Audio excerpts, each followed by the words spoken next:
अगर आप क्लैट 2025 के लिए प्रिपरेशन करना चाहते हैं लेकिन समझ में नहीं आ रहा है कि प्रिपरेशन स्टार्ट कैसे करें, तो इसी के बारे में हम इस वीडियो में बात करेंगे कि कैसे परफेक्ट तरीके से आप क्लैट 2025 के लिए प्रिपरेशन को स्टार्ट कर सकते हैं। मैंने इस वीडियो में बेस्ट तरीका बताया है जिससे आप क्लैट 2025 के लिए प्रिपरेशन स्टार्ट कर सकते हैं। इससे पहले की वीडियो में आगे बढ़े, मैं अपने बारे में एक ब्रीफ इंट्रोडक्शन देना चाहता हूँ। I cracked CLAT 2021 and I am in currently third year in Chanakya National Law University Patna and pursuing BA LLB honors। CLAT को क्रैक करने के लिए जो फर्स्ट स्टेप है वो यह है कि आप इस एग्जाम को डिटेल्ड में जानिए।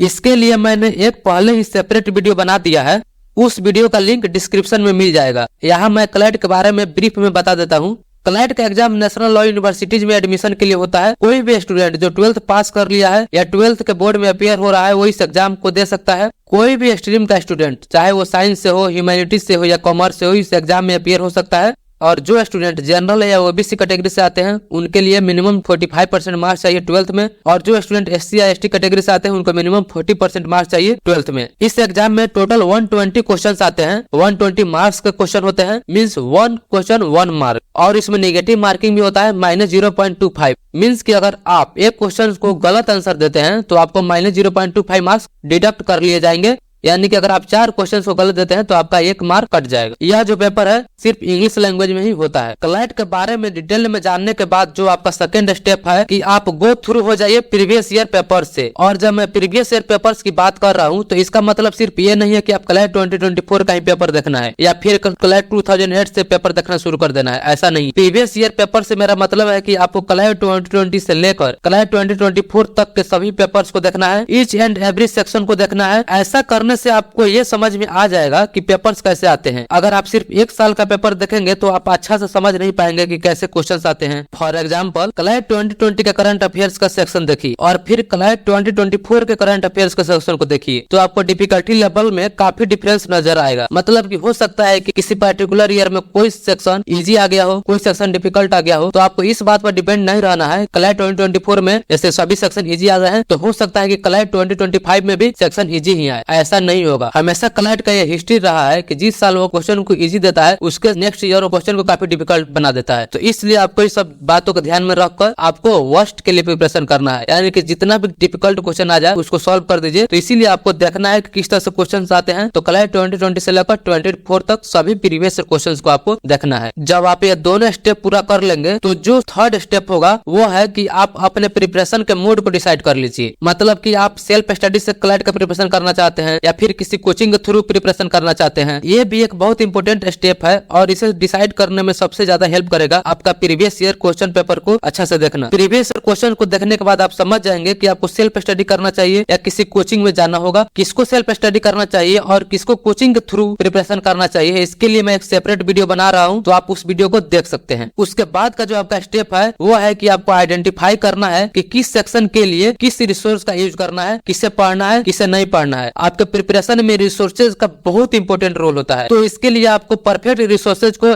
आइडेंटिफाई करना है और ऐसा करना बहुत इंपॉर्टेंट है। आप लैक ऑफ रिसोर्स के चलते या फिर इनकम्पिटेंट रिसोर्स के चलते भी आपके मार्क्स पर काफी असर पड़ सकता है। इसलिए आपको इन सब बातों को ध्यान में रखकर आपको बेस्ट से बेस्ट रिसोर्सेज को फॉलो करना पड़ेगा। उसके लिए आपको रिसर्च करना पड़ेगा और मैं उसके लिए एक वीडियो बना रहा हूँ तो उसको भी आप देख सकते हैं। उसके बाद का जो आपका स्टेप होना चाहिए वो ये होना चाहिए कि आपको देखना है सभी सेक्शन का सिलेबस क्या है। मतलब कि किस सेक्शन में कौन कौन सा टॉपिक्स को पढ़ना है, किन टॉपिक्स को नहीं पढ़ना है। तो आपको अंदाजा लग जाएगा कि अपने प्रिपरेशन को प्लान कैसे करना है और उसे एग्जीक्यूट कैसे करना है। उसके बाद का जो आपका स्टेप है वो ये है कि आपको एक रफ डेडलाइन बना लेना है कि आपको सिलेबस कब तक पूरा कर लेना है। जब आप सभी सेक्शन के टॉपिक्स लिख लेंगे, उसे समझ लेंगे, तो आपको क्लियरली समझ में आ जाएगा कि आपका सिलेबस कितना बड़ा है और आप उसे कितने दिनों में पूरा कर सकते हैं। क्लैट का सिलेबस बहुत ज्यादा नहीं है क्योंकि एग्जाम आपके कॉम्प्रिहेंशन को चेक करने के लिए होता है या आपके मॉकअप को चेक करने के लिए नहीं होता, आपके मेमोरी पावर को चेक करने के लिए नहीं होता है। इसलिए इसका सिलेबस बहुत ज्यादा नहीं है, कम ही सिलेबस है, कॉम्प्रिहेंशन बेस्ड है, इसलिए आपको कंसेप्ट ज्यादा समझना होता है। तो इसीलिए इसमें टॉपिक्स कम है। तो आइडियली आपका सिलेबस जुलाई तक पूरा हो जाना चाहिए, उससे ज्यादा समय सिलेबस को कंप्लीट करने में नहीं लगना चाहिए। अब बात करते हैं नेक्स्ट स्टेप के बारे में जिसको बहुत कम एस्पायरेंट्स पूरा करते हैं हैं और जो पूरा करते हैं मोस्टली उनका ही सिलेक्शन होता है। और यह स्टेप है कि आपको ईयरली, मंथली, वीकली और डेली टाइम टेबल बनाकर स्टडी करना। मतलब आपके पूरे साल का प्रिपरेशन कैसे रहने वाला है, किस मंथ्स में आप कौन कौन से टॉपिक पढ़ने वाले हैं, कितना मॉक देना है, ज्यादा मॉक कब से देना शुरू करना है, शुरू में कितना मॉक देना है, एक वीक में आप क्या पढ़ना चाह रहे हैं, कितना आपका सिलेबस हुआ है, कितना बाकी है, और आपका डेली टास्क क्या है, मतलब आपका डेली टाइम टेबल क्या है, और आपने डेली का टास्क कितना पूरा कर लिया। बेसिकली आपको खुद के प्रिपरेशन के लिए एक जीपीएस लगाना है। आपको पहुंचना कहाँ है, अभी आप कहाँ तक पहुंचे हैं और कितना एफर्ट्स और चाहिए आपको अपने गोल तक पहुंचने के लिए। तो इसलिए आपको ईयरली, मंथली, वीकली और डेली टाइम टेबल बनाकर फॉलो करना होगा। और ये टाइम टेबल कैसे बनाना है मैं इसके लिए भी एक वीडियो बना रहा हूँ,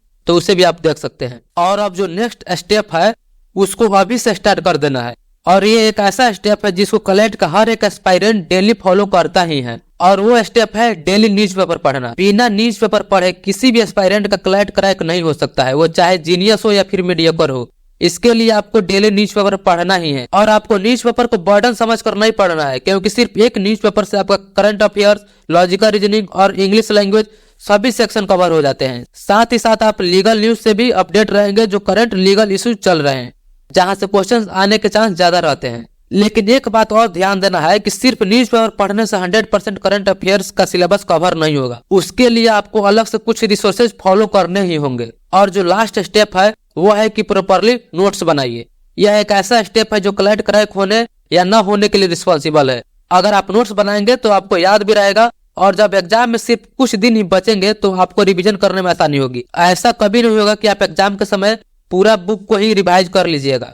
इसलिए पैनिक और एंजाइटी से बचने के लिए, प्रॉपर रिवीजन के लिए और अपने एफर्ट्स को 100% कल्टीवेट करने के लिए आपको प्रॉपर नोट्स बनाना ही होगा। इस तरह से क्लैट 2025 के लिए आप प्रिपरेशन को स्टार्ट कर सकते हैं। साथ ही साथ मैं इन सभी टॉपिक्स पर भी वीडियो बना रहा हूँ, जैसे कि प्रीवियस ईयर के पेपर कैसे थे, बेस्ट रिसोर्सेज क्या है हर एक सेक्शन के लिए, हर एक सेक्शन का टॉपिक वाइज सिलेबस क्या है, कौन सा न्यूज़पेपर आपको पढ़ना चाहिए, और एक परफेक्ट टाइम टेबल कैसा होना चाहिए।